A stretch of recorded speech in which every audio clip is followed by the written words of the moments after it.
पहिले मी 100 metre event करून मला चांगलं वाटलं. गोल्ड मे आपल्या देशाचा तिरंगा वरती गेला, चांगलं वाटतं मला. पहिल्यांदा मी 400 मीटर करत होतो, मग आता 100 मीटर इथे केलं कॉमनवेल्थ गेममध्ये.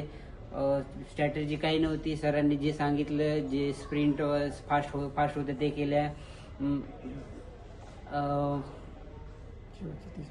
शेवटचे जेव्हा पहिले 30 मीटर मी स्लो झालो.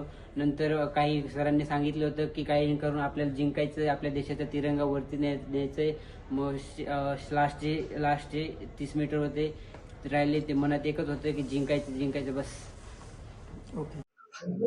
कसं वाटतंय मुलांनी गोल्ड मेडल देशासाठी जिंकलंय? कसा दिसतंय मुलांनी गोल्ड मेडल देशासाठी जिंकलाय. कसं वाटतं तुम्हाला? चांगलं वाटतंय बुवा, असं देशासाठी त्यांनी उज्ज्वल नाव केलं ना. मग त्या भगतसिंग शाळेमध्ये त्यांनी शिक्षण घेतलं 8वी पासून तर 12वी पर्यंत. मग आपल्या मोरे सरांनी चौधरी साहेब मार्गदर्शन केले आणि मग आपल्या काळे सराला पाठवले. हे पायी प्रवासाचा पायी करत होता, पण मग त्यांनी मग बुटा घेऊन दिले आणि शाळेच्या वतीने चांगलं मार्गदर्शन केलं ते. आणि चांगला देशासाठी खेळला, देशाचा नाव उज्ज्वल केला, गावाचा नाव तोरणडोंगरीचा गावचा नाव उज्ज्वल केला. भगतसिंग मध्यमिक आश्रमशाळा तिचं नाव उज्ज्वल केला, साहेबाचं नाव उज्ज्वल केला.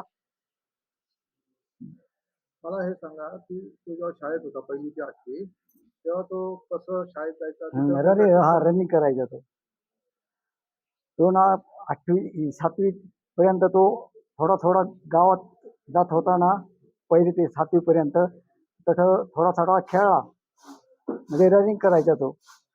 मग तिथून मग 7वी झाली ना, इथं टाकला भगतसिंग माध्यमिक शाळा, इथंच टाकला शाळेमध्ये.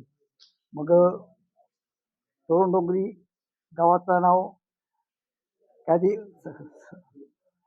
सरांनी सांगितलं, मोरे सरांनी चौधरी सरांनी सांगितलं का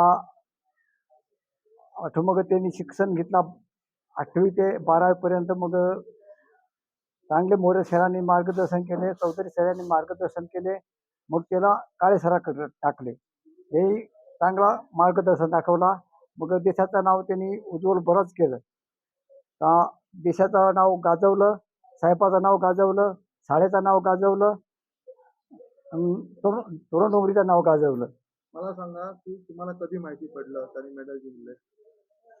ती ना, ते काळे सराला मी फोन केलता. मग तो काय सांगत होता का आम्ही बाहेर देशात आहो, आम्ही खेळायला आलो.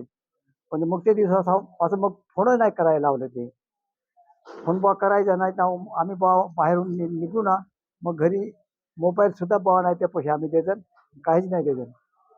तर मग ते मोबाईल दिला हातात, तर मग ते मोबाईलचेच मागं लागेल. मग ते पण मोबाईल नाही, काही नाही. तर ती आम्ही कधी मग लागत फोन करू, 1 वर्ष मागं 2 वर्ष मागं एकदा फोन करत, 2 वर्ष माग फोन करत. मग त्या एकदा टाळतो आणि इकडचं आता तुम्ही विचारच नको करा. मग त्याला विचारतो आम्ही, भाऊ तू कसा काय कसा नाही. मग चांगला हवं मी, मग तुम्ही कशी का आता आम्हालाही विचारत आहे. शाळेतले विद्यार्थी ह्यालाही विचारतो. आज सकाळी तुम्हाला कसं समजलं की हो, आपल्या सरांनी फोन केलं. टीव्हीवर वगैरे काही बघितलं? नाही, सरांनी फोन. लाईट नाही. मग आता त्याच्याशी परत फोनवर बोलणं झालं आज काही? नाही, आज नाही. तेच दिवशी तिकडं खेळायला गेलं ना, ते दिवशी. तुमचं नाव सांगा. महादेव लक्ष्मण गावित, राहणार तोरणडोंगरी, तालुका सुरगाणा, जिल्हा नाशिक.